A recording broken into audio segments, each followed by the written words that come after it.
There's a very interesting book called the Handbook of Psychophysiology that I spent the better part of the year reading. It's about 800 pages, about this thick. There's one little chapter on psychoneuroimmunology. It's about 15 pages. The entire book is worth its weight in gold from this information in this. So I just want to share some of the things that I learned from it. If you're in a state of chronic stress, the body prepares to fight bacteria.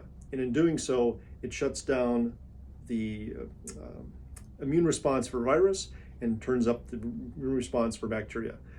Part of that is inflammation. Inflammation is very non-specific. It's basically like a castle pouring boiling oil on invaders. It kills them all, indiscriminately.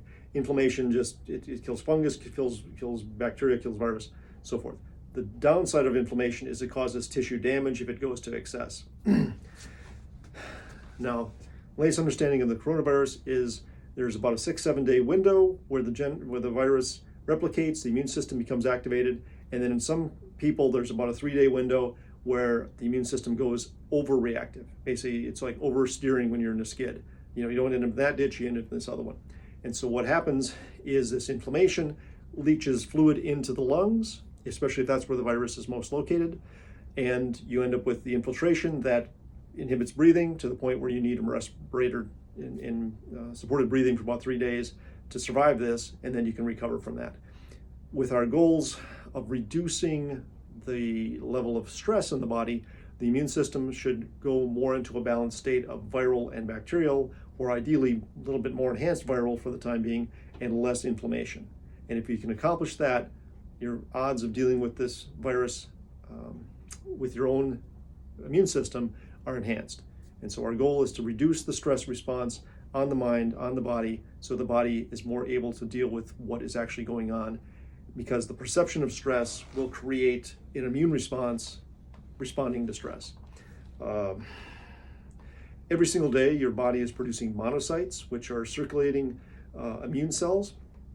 And if there's perpetual or ongoing stress of a high level, what it does is it releases them before they're ready, or before they're mature.